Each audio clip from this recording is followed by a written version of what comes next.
Hey everybody, John Locke here, and I am super excited today because I get to show you this project I've been working on for like two and a half weeks now. I thought it was going to be a quick and easy one, but it turned out to be a lot tougher than I thought, or ran into more challenges than anticipated. Anyway, a few videos ago, I showed you guys the internals of an ABIS 234 50 millimeter padlock, something I couldn't find any videos on, and I was having a hard time picking it. So I ground off the rivets, opened it up, and took a look inside, and that gave me some ideas about how I could pick this. And I'll link that video here so you can check that one out. But today what I'm gonna do is, well, first show you off this training lock that I made. I want to talk about how this lock works. Then I want to talk about how to pick it. And then last, I'll just tell you about my process making this padlock or this practice lock, this see-through lock, and the challenges I ran into. So yeah, first let's talk about this lever lock. And I want to kind of point out a little bit about how everything works here. So key looks like this. It's got some bitting on it, and put that one in here. And let's see, I want to find my tweezers here so I can point. When you turn this, you'll see these plates in the front right here. They're going to lift up. You can see here there's a little arm, and this cutout on this plate, if it's not up, then this can't move this way. This is the bolt here at the top that holds the shackle closed. There's a plate in the back that moves this whole bolt like this, and it's one piece and it's connected to this arm. So this bolt can't move left to right if this little part of this arm coming up can't move left to right either. So you'll see is the bitting on the key lifts the plates to the right height. One of the bits on the key actuates the bolt.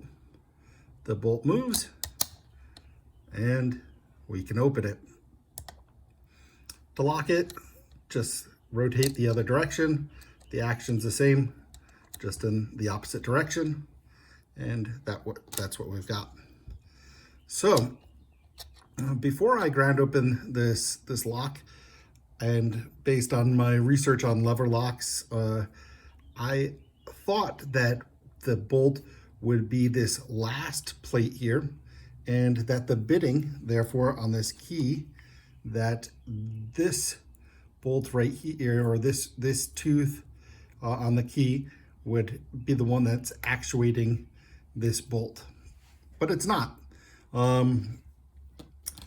What I did is I cut away, I had two keys, and I cut away all the material except for this last tooth on the bolt, because I thought, or on the key, because that's the one that I thought was actuating the bolt. So when I tried that out, just went in the lock and it rotates freely. It doesn't engage with anything. So on this key, this last tooth really does nothing. This cutout here, well, there's a piece of warding there. So so you need that notch there on the key.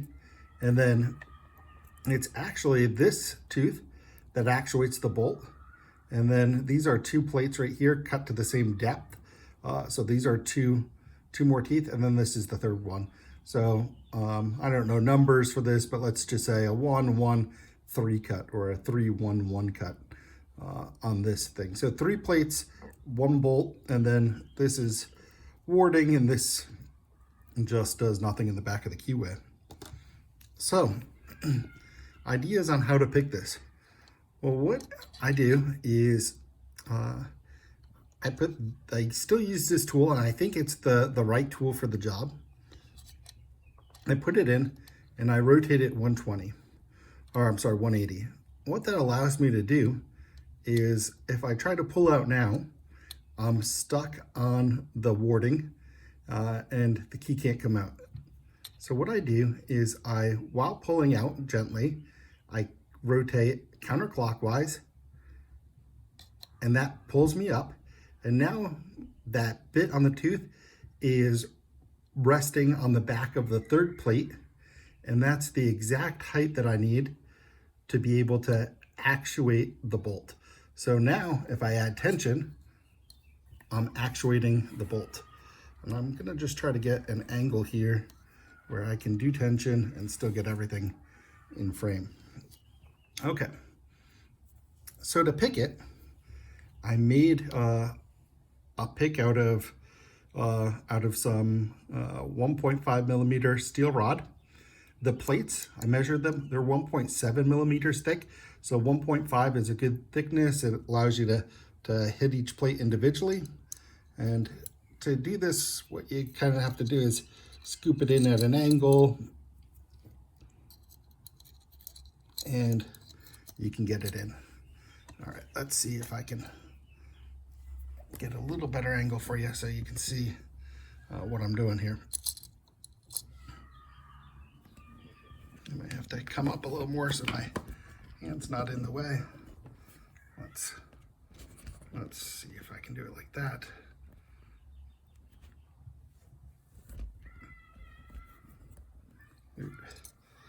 Sorry about that, just my tripod doesn't want to quite go up that far. Keep my angle. Let's tighten up. All right, hopefully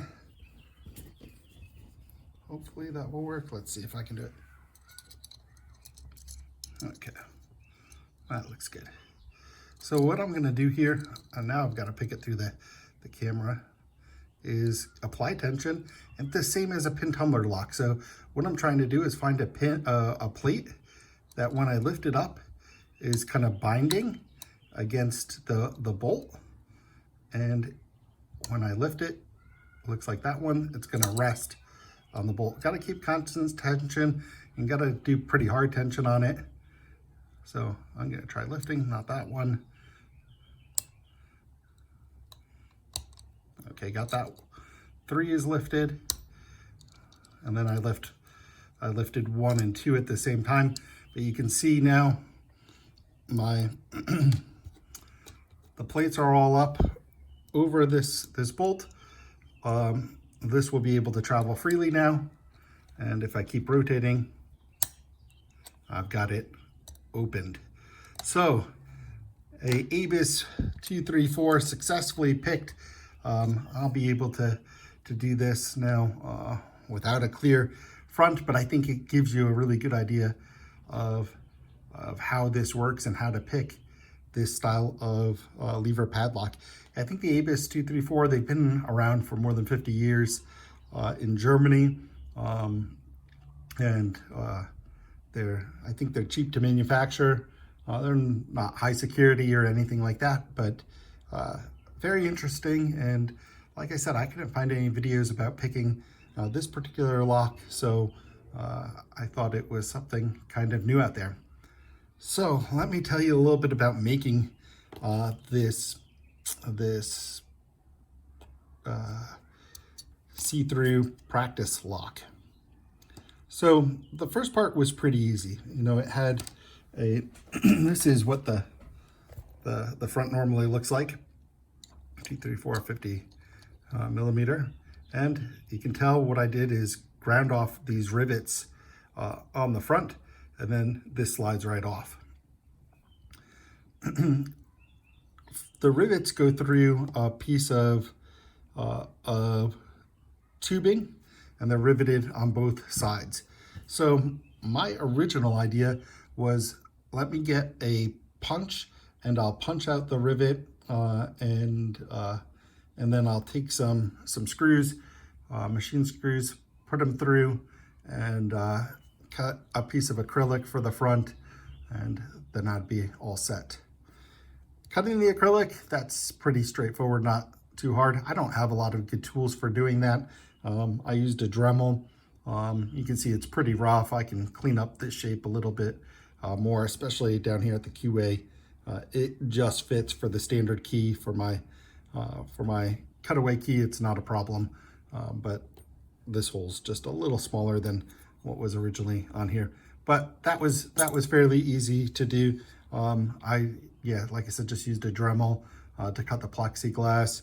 Use this as a template to get the general shape. Then once I had the shape, I clamped this up. I drilled through, through here to get the holes aligned right, and drilled through here with some different drill bits to get the keyway, and that was it. So that part was easy. Punching through the rivets, not possible. I mean, they're just all fused together. They weren't moving.